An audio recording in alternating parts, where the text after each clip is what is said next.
Para empezar a hablar sobre la radio, necesitamos remontarnos muchos años atrás, para poder conocer los primeros medios de comunicación existentes previos a la invención de la radio, y la importancia de esta en el desarrollo evolutivo de nuestra sociedad.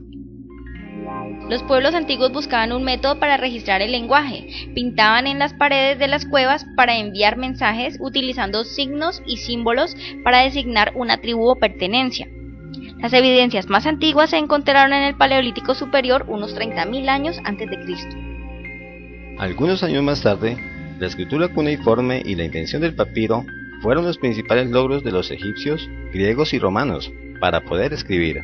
Tiempo después apareció la imprenta, entre 1041 y 1048, gracias a los romanos. Sin embargo, la imprenta moderna no se creó hasta el año de 1450 de la mano de Johannes Gutenberg, siendo el primer medio de comunicación de masas. En 1789, la Revolución Francesa fue un conflicto social y político, con diversos periodos de violencia que convulsionó a Francia y otras numerosas naciones de Europa, que enfrentaban a partidarios opositores del sistema denominado Antiguo Régimen. Gracias a este conflicto se dieron importantes avances como el telégrafo óptico, creado en 1792 por Claude Chope para escribir a grandes distancias. Este sistema se extendió por toda Francia, con 556 modelos recorriendo 4.800 kilómetros. Este fue el primer sistema práctico de telecomunicaciones, y puede considerarse a Chope como el primer magnate de las comunicaciones. En el año de 1800, Alessandro Giuseppe Volta, un físico italiano, realiza el principal descubrimiento eléctrico, que fue la pila eléctrica. Gracias a esta aparece el 6 de enero de 1833 el telégrafo, y Morse realiza su primera demostración pública de su invento. En 1840, el nuevo código Morse era un código binario con puntos, espacios y rayas. Morse podía representar caracteres completos a través de su ingenioso sistema. En 1843 creó la primera línea telegráfica en Estados Unidos, que cubrió desde la capital Washington hasta Baltimore, a 60 kilómetros al norte. El 24 de mayo de 1844, Morse transmitió el siguiente mensaje que se haría famoso: ¿Qué nos ha forjado Dios? En 1876, Alexander Graham Bell y su asistente lograron transmitir una voz humana a través de cables eléctricos.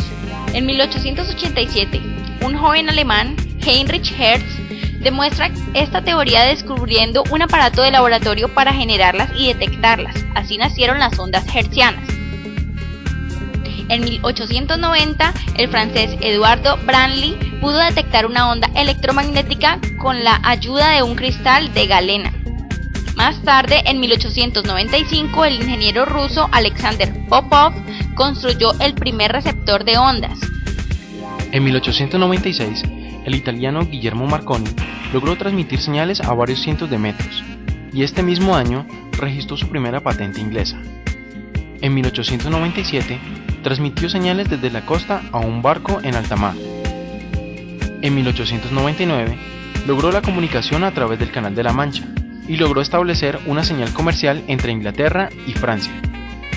En 1901, Marconi logró enviar señales a más de 322 kilómetros de distancia.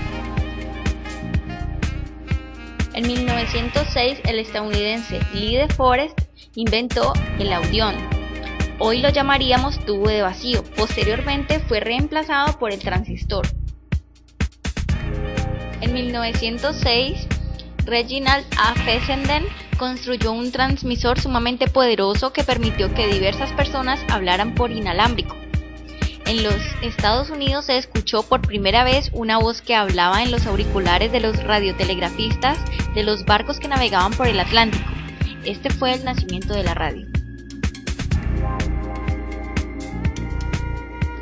El 14 de abril de 1912, el Titanic recibió mensajes de radio durante todo el día, advirtiendo la presencia de icebergs flotantes. Estos mensajes no fueron pasados oportunamente a los oficiales. De haber sido transmitidos dichos mensajes, posiblemente hubieran evitado el gran desastre ocurrido ese día. La confusión general del tráfico de radio fue uno de los detonantes para que sucediera dicho desastre, ya que debido a esto la presencia del hielo fue largamente ignorada. De hecho, el operador que aceptó la última advertencia estaba extremadamente irritado por la interrupción. Un joven ingeniero, David Sarnoff, de la American Marconi Company, llamó la atención pública cuando se produjo el hundimiento del Titanic. En 1912, Sarnoff transmitió desde una estación neoyorquina los mensajes procedentes de la escena del desastre. Durante 3 días con sus noches, mantuvo informado al público sobre el desarrollo de la tragedia.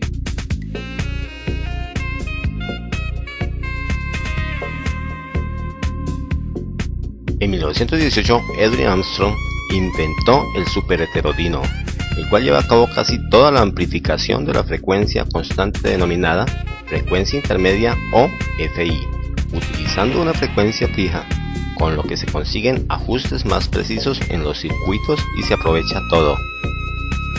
En 1928, Howard Morton inventó el teletipo TTY, Telex o radioteletipo. Este es un dispositivo telegráfico de transmisión de datos que permite enviar y recibir mensajes mecanografiados, punto a punto, a través de un canal de telecomunicaciones simple. A menudo eran un par de cables iguales a los del telégrafo.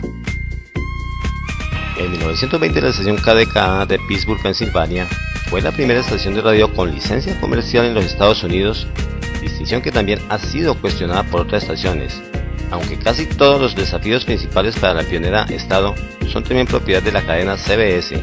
Hoy en día KDKA opera un canal claro y es propiedad de CBS Radio. Una vez vencidos los obstáculos científicos y técnicos para transmitir la radio, surgió otro tipo de problema, porque al usar la atmósfera como medio de difusión, la radio no reconocía fronteras y podía viajar de una nación a otra, creando interferencias. Para evitar dichas interferencias entre las señales de los principales países, se tuvieron que realizar convenios internacionales para regular el uso de las frecuencias de radio. Así, el 1 de julio de 1947 en Atlantic City, se celebró una de las primeras acciones en la Conferencia Internacional de Telecomunicación. La radio.